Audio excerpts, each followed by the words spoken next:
Good morning, Unity of Greenville. How are you this morning? Good. Hey, I want to let you know that it's either International or National Friendship Day. So, hey, isn't this the place to be on Friendship Day? Surrounded by your Unity friends, and for those of you that are joining us via streaming, we consider you part of our family here too, and our friends as well, so you can celebrate in that. How was your week? Good, good, good, good. Interesting weather. It's been hot. It's been rainy in some places, not rainy in other places. We keep waiting for the rain, and some days we get it and some days we don't. But it's all good, isn't it? It's all perfect. We believe that. Oh, okay. First announcement I want to let you know this morning is that there was a wealth and abundance presentation that was scheduled to start immediately following the service today. And the presenter for that, Ed Storr, has taken ill and will not be here today to do that. We'll be rescheduling it. And as soon as we do that, we will get the date to you and let you know about that. So that is on the agenda soon to happen. Let's start off this morning by taking a nice deep breath. Some of us have already been busy this morning. We haven't had a chance to just kind of gather our thoughts and gather our energy. So let's do that for a moment, just focusing on the here and now, focusing on our breath. And our daily word this morning is about the idea of release. The affirmation is, releasing the past, I make room for the future. If you'd like to say that with me, you can. Releasing the past, I make room for the future. So as I read this, just close your eyes, settle into it, taking those nice, deep, relaxing breaths and letting everything go, releasing. My life experiences have provided me with many gifts, from joyous to painful. I have taken something from each one, a nugget of wisdom, understanding, solace. These things have helped me evolve into the person I am today. I am always growing, always changing, and with gratitude I receive the blessings while letting the painful memories go. I have no room for regret, and do not dwell on things I have no power to change. As I release unwanted thoughts and unpleasant memories, I free myself to enjoy new experiences and create beautiful, lasting memories. With an uncluttered mind and an unburdened heart, I embrace the present moment and eagerly create my bright, beautiful future. In Ecclesiastes 3:6 says, a time to seek and a time to lose, a time to keep and a time to throw away. Take that in. How many of us could do with a little releasing of things this morning? I know I could, yeah. All right, we're going to have our children come up this morning for our blessing. Do we have children in the house this morning? We got at least one. Well, yeah, maybe brother's going to sit out. Here comes some mothers. All right, here they come, here they come. Here they come, here they come, here they come. Let's get our music started. Give them something to energize to, maybe.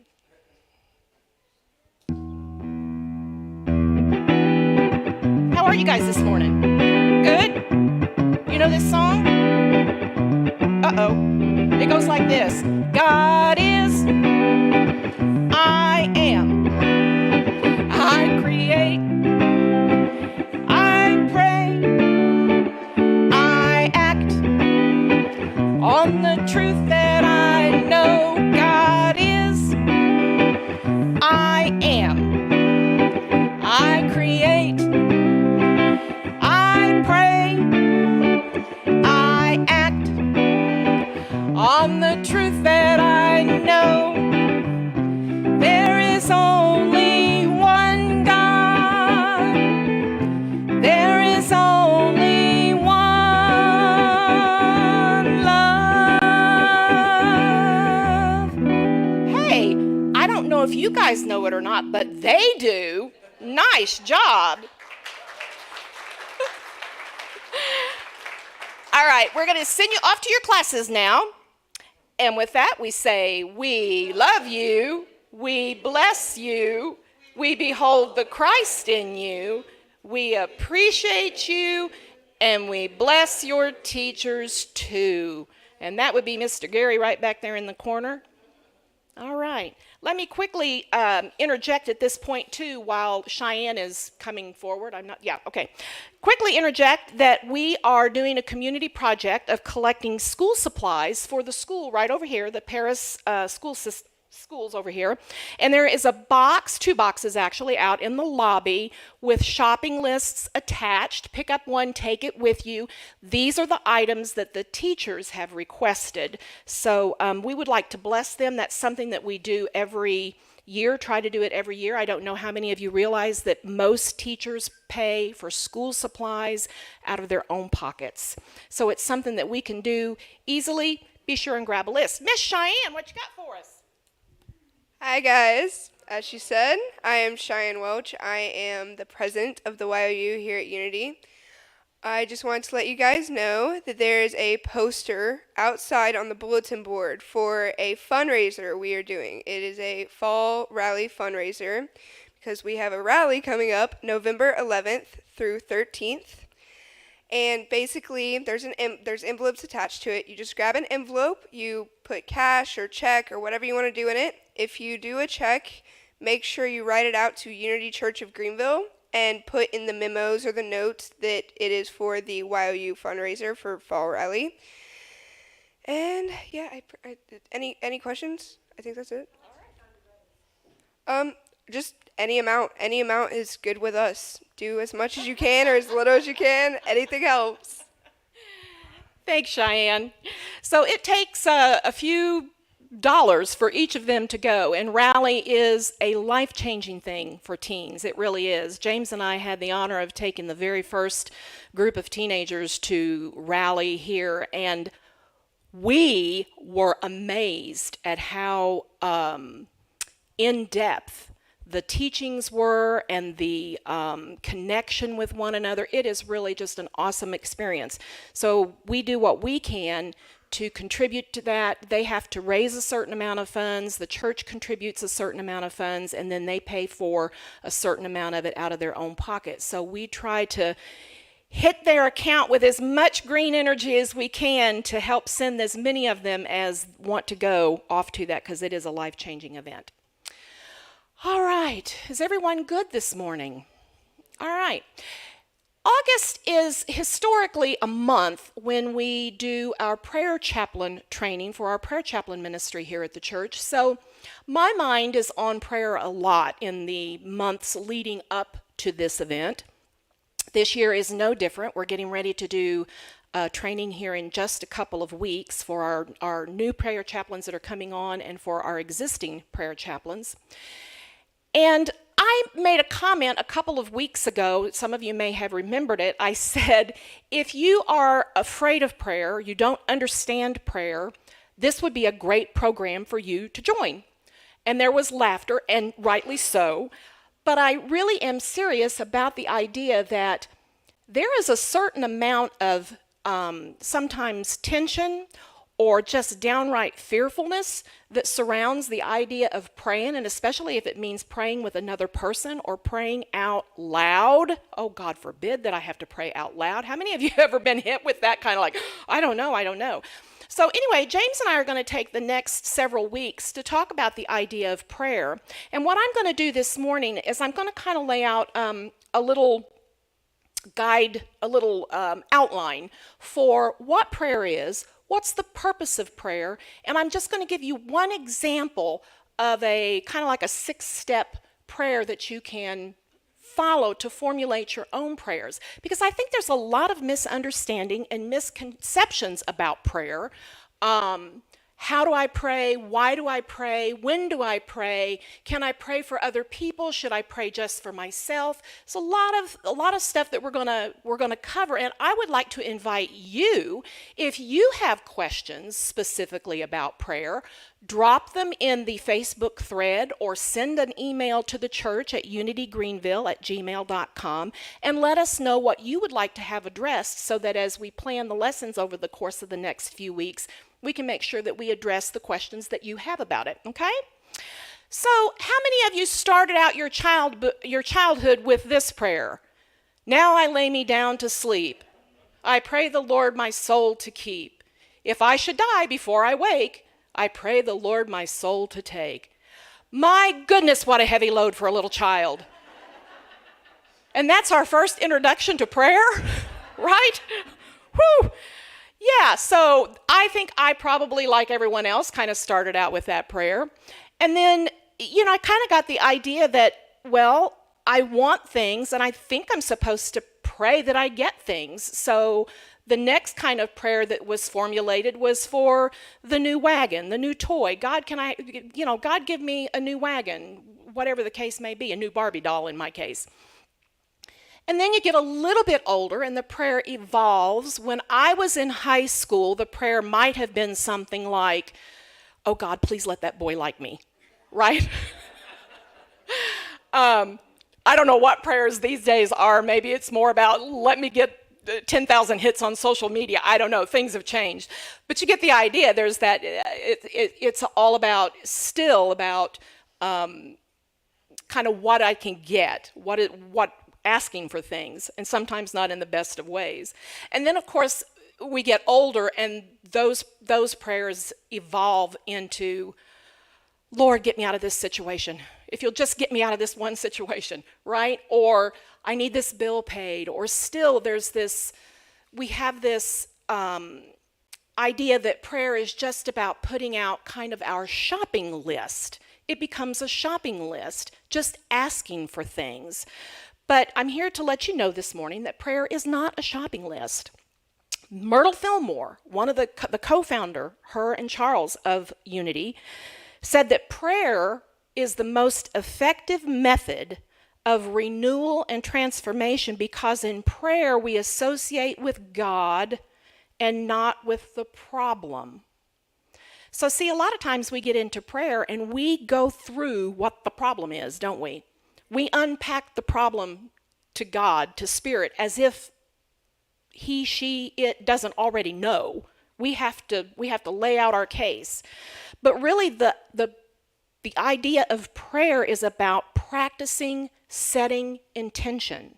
Because the words in prayer don't matter nearly as much, I would dare say not any, as much as the intention of the heart. What is the intention that you're setting? So prayer is about affirming our being. What is our being? It's all of those Christ qualities, the truth of our being. So Mark 11:24 says, all things, whatsoever you pray, believe that you receive them and you shall have them.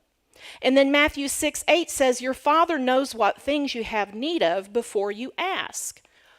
Well, if it's already known, then why do I have to pray? Right? That seems the logical question. I love this from Psychology Today. Listen to this. Prayer, like meditation, influences our state of mind, which in turn influences our state of body. It reduces the experience of anxiety, elevates a depressed mood, lowers blood pressure, stabilizes sleep patterns, and impacts autonomic functions like digestion and breathing. Further, in influencing our state of body-mind, prayer and meditation also influences our thinking. How many of us understand we have a thinking problem, right? This prompts a shift in the habits of the mind and subsequently patterns of behavior. These changes in turn and over time induce changes in the brain, further influencing our subjective and objective experience of the world and how we participate in it. So the purpose of prayer is to change ourselves. It's to change ourselves, our thinking. It's not about a laundry list that we pull out and submit to God. It's about changing our thinking. And one of the things that our beautiful prayer chaplains here are taught is when they have someone come to them for prayer, that prayer is about helping you remember who you are at a time when you can't do it for yourself. Because how many of us understand that sometimes life gets heavy and we forget who we are, right? And so our prayers can come from a place that is not the great, it comes from that complaining, whining place. So when we come to a prayer chaplain for prayer, they're going to help us remember what the truth of your being is, who you really are. Emmett Fox once said, the best way to meet any problem is to raise your consciousness. Raise your consciousness. How many understand that we cannot solve the problems with the same level of understanding that created it? And I don't know about you, but I'm really good at trying to do that. I think that I can figure out problems and solve them better than anybody, including the divine mind. I have to put my mark on it. And I have found out, I have tried it, I have tested it, and it is true that every time I do that, I make the problem worse. Have you discovered that for yourself? You just make the problem worse because I am trying to fix something with that same level of thinking that created it in the first place. Doesn't work very well, does it?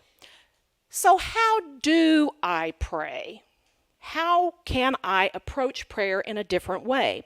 Well, there's a story in John 11 that tells the story of Lazarus. Anybody familiar with that story of Lazarus? It might be a new character for some of us, but he was a man who was close to Jesus and had died. And so this is the story. Lazarus of Bethany and his sisters Mary and Martha were good friends of Jesus. And Jesus was far away from Bethany when he was told that Lazarus was ill. So strong was his faith in God that he showed no concern for what others recognized as a terminal condition. In fact, he took his time going to Bethany. And by the time that he got there, Lazarus had been dead for 4 days. Anyone else would have no doubt felt that was that, but not Jesus. He went to the tomb and he commanded them to take away the stone. And then Jesus lifted up his eyes and said, Father, I thank you that you have heard me. I know that you hear me always. And after saying this, he cried with a loud voice, Lazarus, come out. And indeed, Lazarus did come forth. And at this point, Jesus ordered the astonished group to unbind him and let him go. Unbind him, of course, because back then they wrapped them in cloth, so he was bound up that way. So let's look at this story and pick out some key points that we might use to formulate a prayer. And this is just one way of doing it. We're going to be looking at a lot of this in depth over the coming weeks. But the first one is the idea of praying, believing. Jesus was so centered in the knowledge that God's will was best for Lazarus that he took his time getting to Bethany. I don't know about you, but a lot of times in the past when I've approached prayer, it feels like it's been in pretty desperate situations when I couldn't take my time. I had to get this out right now. Things are pressing in on me. This has got to be done right now. But remember what Jesus said about your mental attitude in demonstrating spirituality. In Matthew 21:22, he said, and all things, whatsoever you shall ask in prayer, believing, you shall receive, which may be rephrased as pray, believing that you've received, and you will receive. So believing is a big part of this. How do we think our level of belief is when we pray, oh God, please, I beg of you?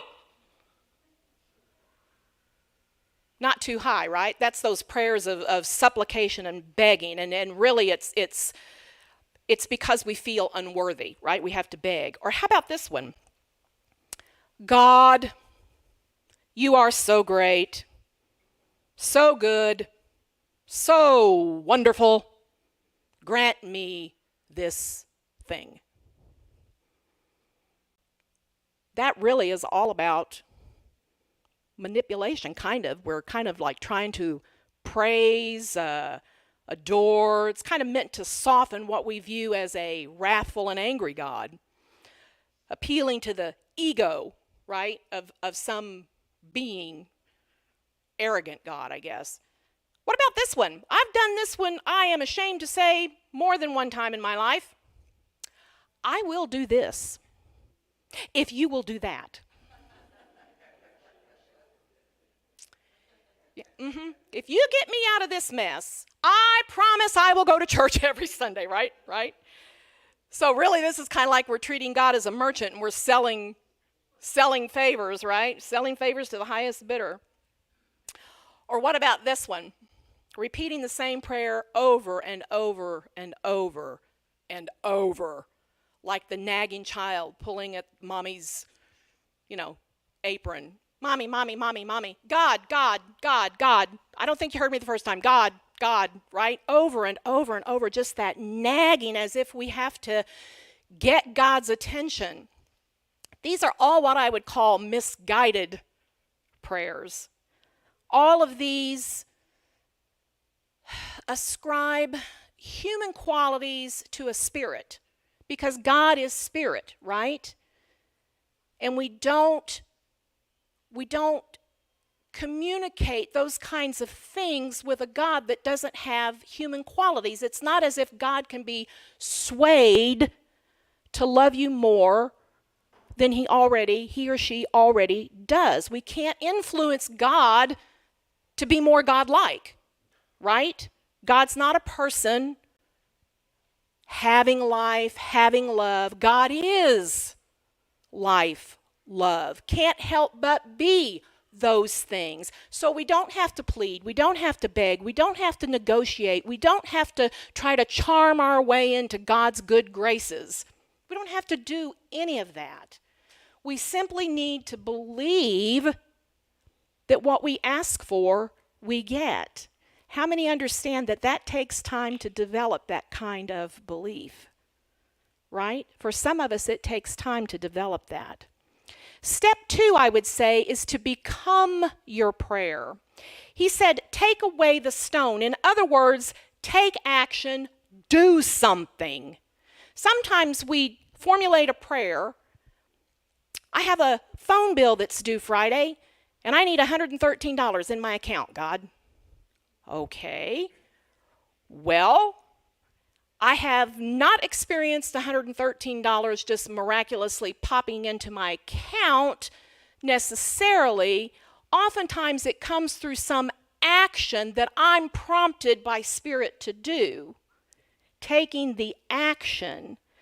The strongest prayers that we can have really are what we call the 24-hour prayers. It's where our thoughts, our words, our emotions, our actions are all in sync. I'm acting like, I'm talking like, I'm walking like, I'm feeling like. It's the 24-hour prayer. Living our prayers produces the highest results. There's a wonderful song that we sing around here sometimes, Our Thoughts Are Prayers. And I am always praying, right? Our whole life is a prayer. Every thought, emotion, and act is a message to the universal mind of God as to what we're claiming for ourselves and what we want established in our lives. Charles Fillmore, prayer is the most highly accelerated mind action known. There's another group that refers to prayer as mind treatments. And I would say that's a really great description, a mind treatment. We're treating the mind. Our words are revealing and they're formative. We are co-creators with God through our words and our intentions. So if you're praying for health, are you talking health or are you still talking about your sickness? Right? If you're praying for a child that's in trouble, are you doing things to help or are you still talking about the child that's in trouble? We have to put some action to our prayers. I love what Myrtle Fillmore said. She said, never, ever make an assertion, no matter how true it may look on the surface, that you do not want continued or reproduced. Did you get that? If you get nothing else out of this whole thing today, get this. Never make an assertion, no matter how true it may look on the surface, that you do not want continued or reproduced. Because our brain is like the old... Okay, everybody here old enough to know what a record is? Right? You put the needle on it and it plays. So our brain is like a record. There's little grooves in there. And we get into certain ways of thinking, and the needle gets stuck in that groove. Do you remember when you were a kid and you put a record on and it kept playing the same thing over and over? And I don't know, I used to lay a penny on top of the little arm to weight it down so it wouldn't skip. That's the way our brains are. We get in a certain way of thinking, and it's like the needle is stuck in the groove. And it just keeps going around and around and around in that same thought. So what do you have to do? You have to tap it, or you got to lay something on there to weight it down to get it to move. We have to pull our thinking up out of the groove sometimes. And it doesn't happen with just one affirmation or one positive thought. I've heard people say, I tried affirmations, they don't work. Well, how long did you work with them? I worked with them a whole day. Well,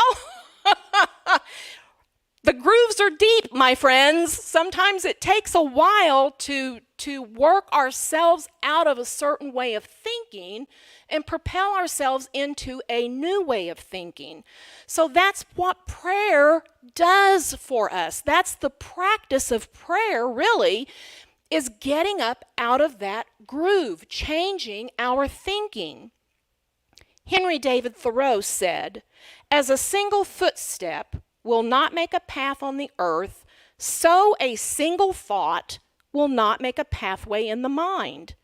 To make a deep physical path, we walk again and again. To make a deep mental path, we must think over and over the kind of thoughts we wish to dominate our lives." So prayer is the law of mind action. Thoughts held in mind produce after their kind.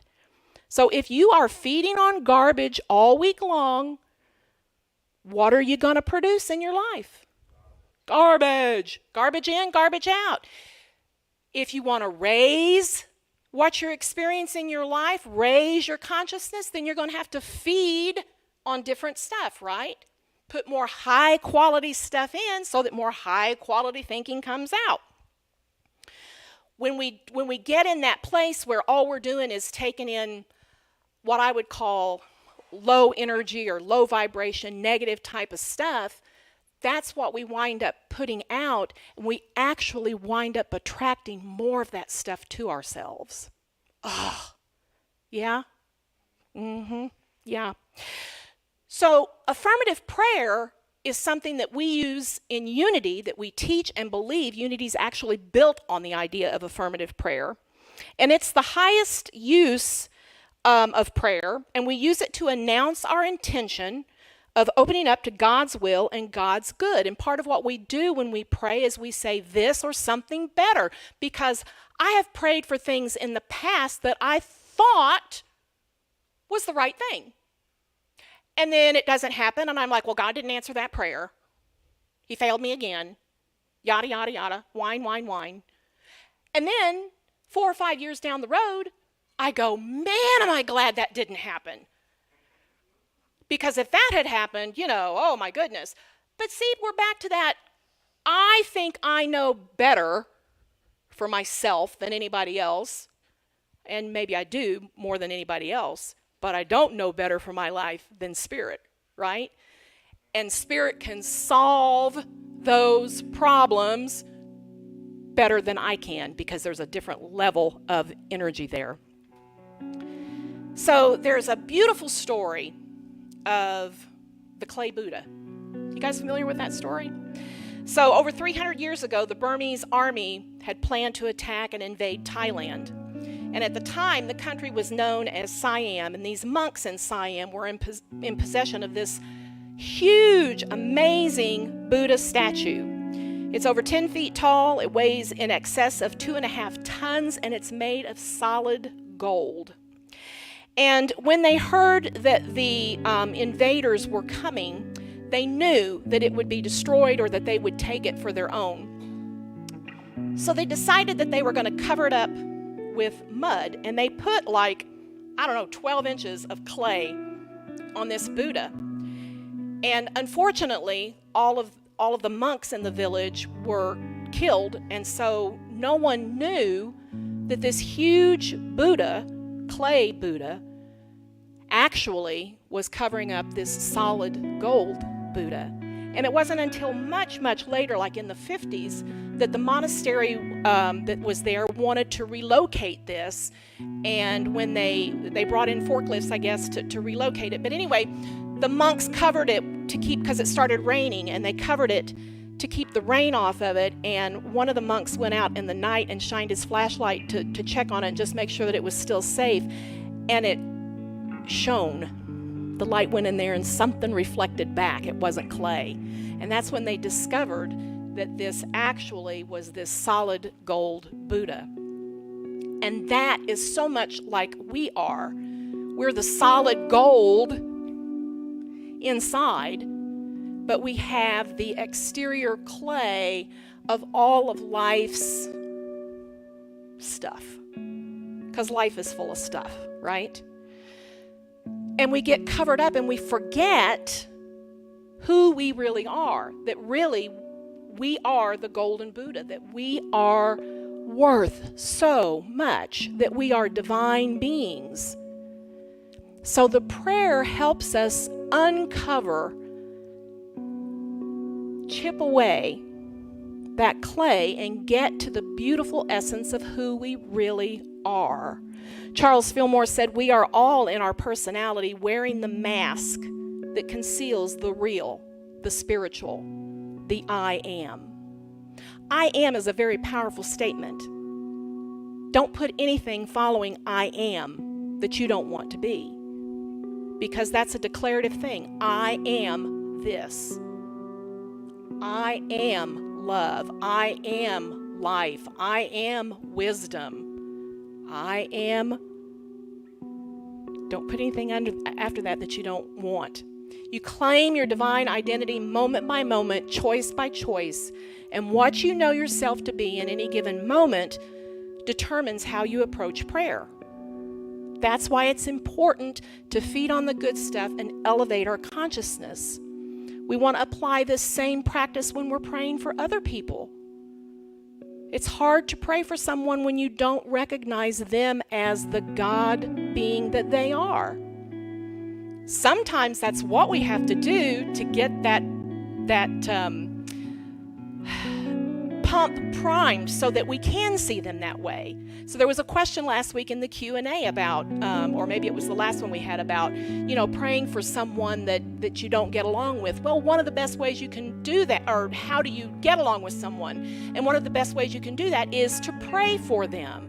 Because in our humanness, in our ego, we see them outside of ourselves. We see them as less than us. And so when we pray for them, it helps elevate them in our consciousness and understand that they are the same divine beings that we are. So step 3, quickly, look up. Jesus lifted up his eyes. He saw above the problem. His senses would tell him that the problem was hopeless. Lazarus was dead. If you're concentrating on the problem, then you, my friend, are the problem. Right? We cannot focus on the problem. We have to raise our consciousness, raise our eyes above the problem. Don't be focusing on the problem all the time. We know that there are facts. We know that there is truth. Facts are the things that we see out here that change on a dime. The fact is, it's sunny outside right now. At 4 o'clock this afternoon, it could be that the fact is that it's raining, right? Facts change. My bank account says this, tomorrow it will say that. It's fluid, they change. Truth, with a capital T, never changes. That's your divine beingness. Prayer helps us remember who we are. We don't deny conditions, right? We understand that there's conditions that go on. But what we can do is we can express that condition has no power over me. That condition has no power over my life. because the truth is, so I can say the condition of my bank account may be that it's showing there's nothing in there, but the truth is that I am abundance. I have everything I need exactly when I need it, right? We start building up those truth statements. Make sure that the truth is getting your attention and not facts. Step 4, give thanks. All prayers end with gratitude. Jesus gave thanks before Lazarus was resurrected. So quantum science tells us that things start lining up. When you put a word out, when you say, I want XYZ, there is this whole, this whole amazing world of quantum physics that I don't get. But I do know that part of that is that things start lining up to happen as soon as you speak it. And when you speak something other than that, it all falls apart. So it's important to give thanks in advance, which kind of indicates your belief in it and solidifies it in yourself. Giving thanks for it. Step 5, speak the word. It says he cried with a loud voice. What does that mean? Confidence. Having confidence in your prayer. Remember that prayers are not to impress God, because we can't impress God, right? They're not to impress God. They're to impress our thinking, our consciousness, right? To raise our level of consciousness. So this idea of speaking with a loud voice simply means being confident, having confidence. And finally, step 6 brings us right to our daily word. The idea of release. This is what happens when we get into those nagging prayers where we say the same prayer over and over and over again because we didn't believe that it happened the first time we said it, right? So we have to say it again. We didn't believe it that time either, so, right? Having the understanding that it has been done, I have stated it, now I can let it go. And when the thoughts come back to you that, you need to pray about that again, or you need to whatever. I dealt with that. That's done. And then you use your affirmations and your consciousness raising thoughts to stay on top of it. So in the story, he said, unbind him and let him go. That idea that we release it. Don't keep checking in. It's like if you plant a seed, you don't go out and dig the seed up every day to see if it's sprouting or if it's growing, right? No, you just keep giving it the water. You keep giving it the sunshine. You keep doing what you hit it with a little fertilizer now and then. Oh, did you know what fertilizer is? Yeah, fertilizer's crap.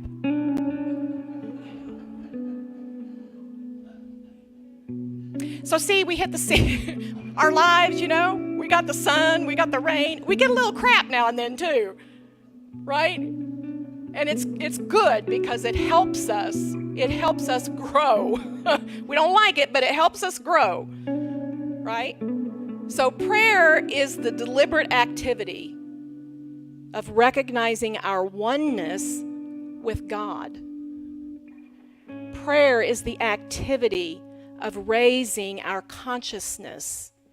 Prayer is not about changing the situation. Prayer is about letting me be in the situation. Did you hear that? Prayer is not about changing the situation, because the situation could be the crap, right? It could be just what we need. It could be where our growth is going to happen. So let me be in the midst of this thing the best version of myself that I can be. Let me have the skills and the tools that I need to be in this. And in doing that, we're really saying, God, Spirit, Divine Mind, here I am. Your will, not mine. Use me. Let me be in this situation and live through me. That's really what we're saying. Emily Cady, another great unity thinker, said, practice the presence of God just as you would practice music. Nobody gets good at playing the piano if they don't spend hours and hours at the piano practicing. You have to practice the presence of God just the same way. Part of how we can do that is by getting quiet every day, having a little bit of quiet time. This Wednesday at 6:30 here at the church, we're having Circle of Light, which is a meditation. So it's about an hour of sharing gratitude and quiet time. If you're not getting any quiet time in your week, I encourage you to come and check that out. It's a great way to just sit in the quiet and focus on the good. Focus on the consciousness-raising thoughts and ideas. And when the circus comes marching through, which it always does when you get quiet, you just let it do its thing and you stay with your thoughts. So it's a good practice. It's a good way to practice the presence of God. Yes? Yes. All right. So, like I said, this is just kind of a hitting some highlights of things. I'm sure you've got some questions, some things you'd like to see discussed further. So be sure and drop it in the Facebook thread or send an email off to the church or just write it down on a piece of paper and stick it in the offering basket or something, and it'll make its way to us. And we'll plan our succession talks here in the next few weeks with your thoughts and questions in mind. Let's take a couple breaths.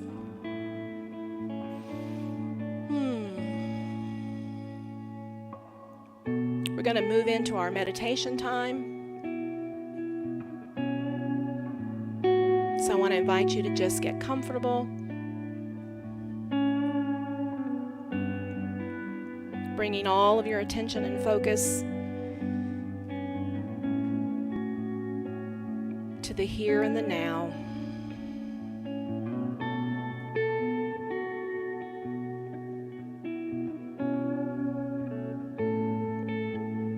Taking this time to relax, find our center.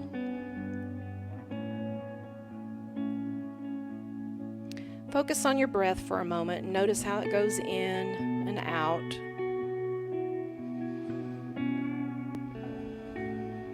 Staying with that breath.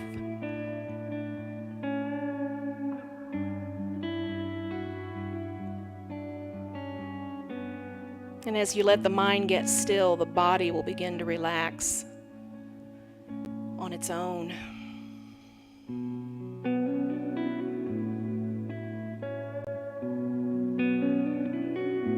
And I invite you to release any thoughts of anxiety, tension.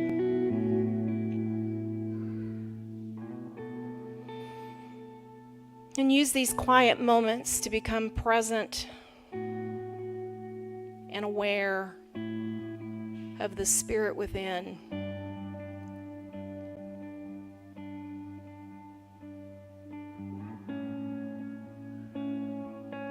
Be at peace with whatever arises for you.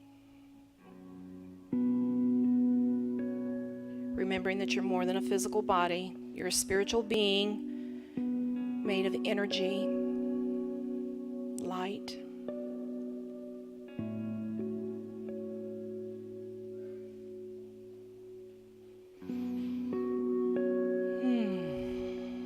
And now if you know of someone who needs prayer, I invite you to say their names out loud if you'd like. We take them and hold them in this sacred space, in this sacred energy.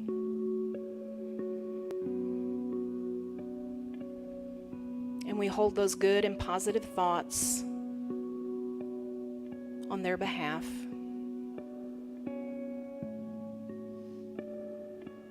We affirm the highest good for them. We affirm prosperity, peace, all good things.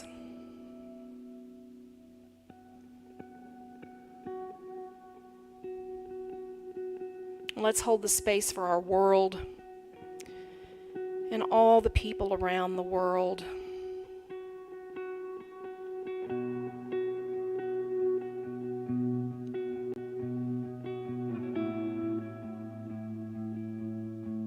Let there be peace and healing in our world.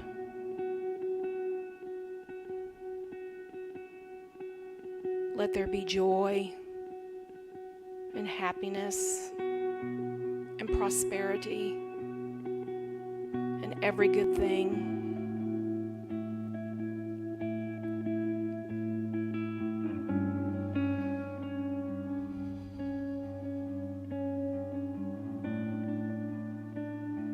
We pray that each person find their true center and align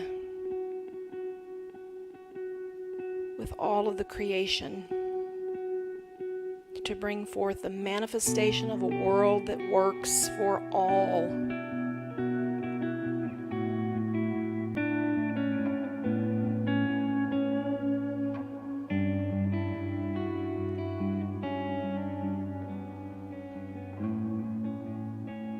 In the name of the Christ's presence in all that is sacred,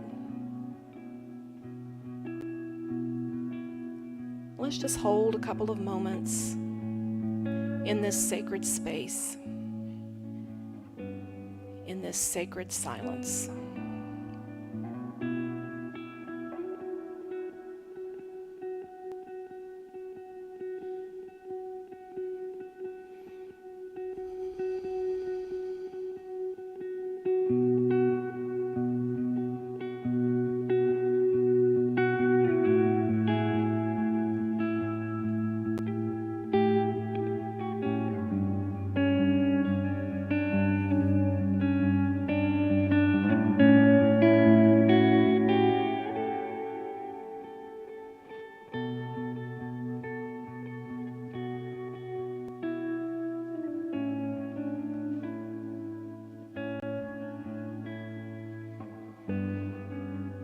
Gently bringing our awareness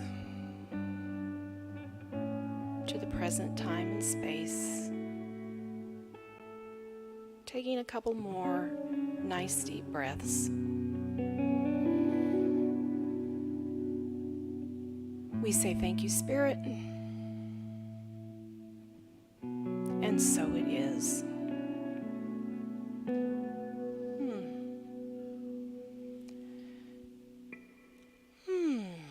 We're going to gently turn the lights up, take a stretch, take a yawn.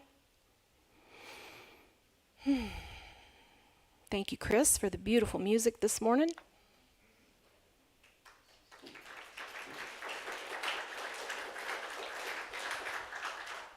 And I believe Lisa's got some announcements for us this morning.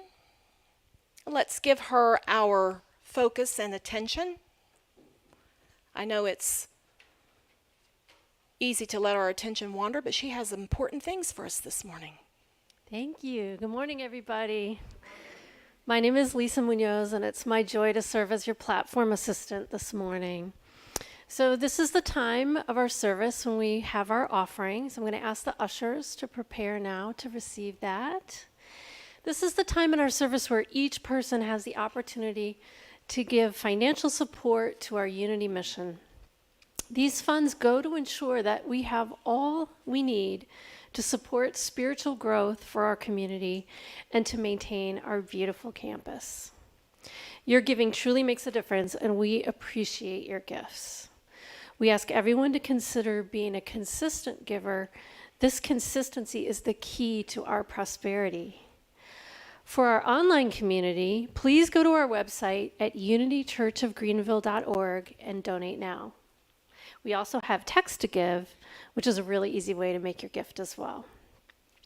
So please join me right now in our affirmation for our giving. Divine love flowing through me blesses and multiplies all that I have, all that I give, all that I receive, and all that I am. Thank you. All right, and at this time, I'd just like to ask, do we have anyone today who's attending for the first time? Do we have anyone new today? Okay, maybe online, we might.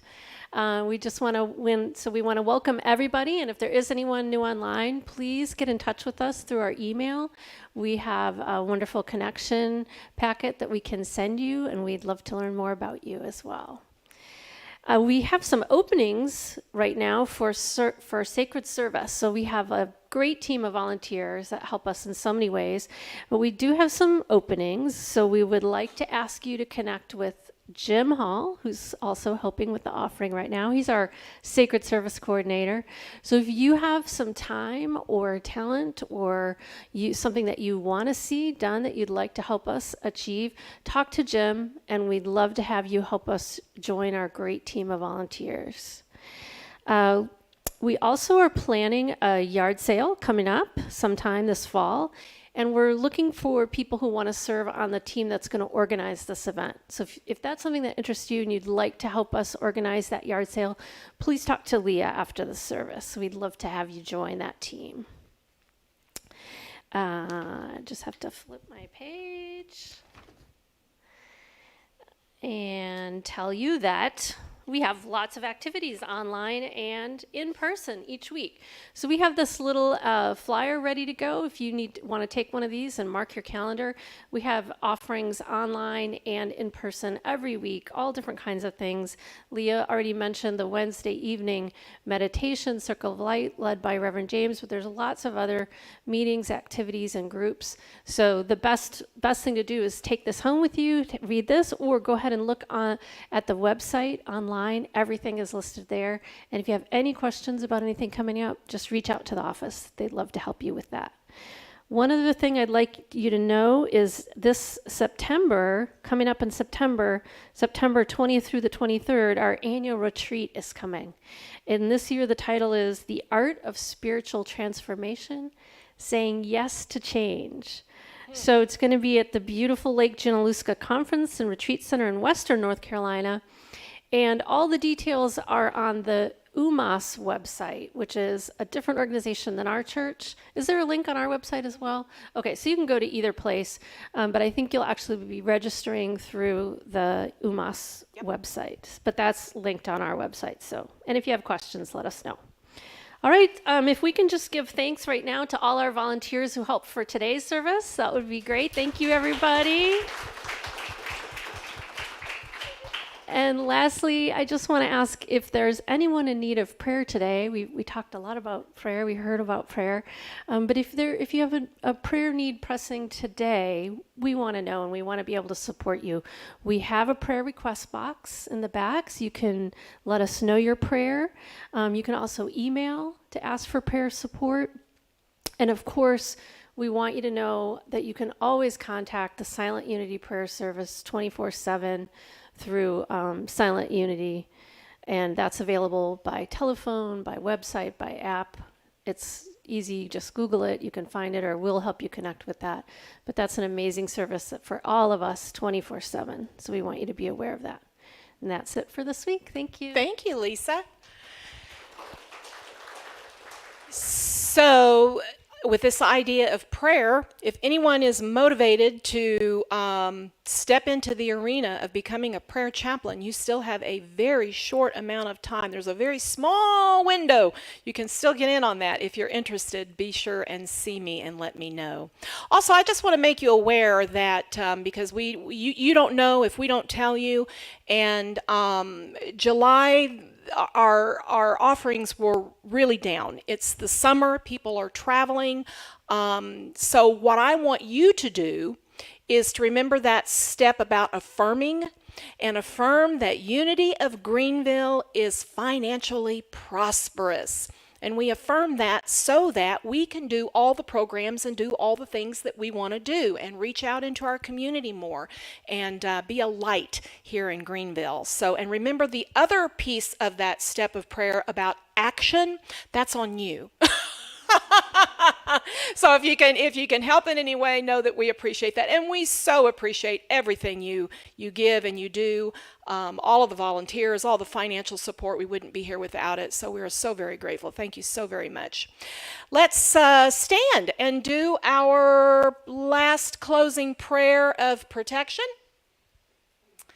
And we say together, the light of God surrounds us, the love of God enfolds us, the power of God protects us, and the presence of God watches over us. Wherever we are, God is, and all is well. Thank you so much for being here. Enjoy some snacks out in the lobby and celebrate National Friendship Day.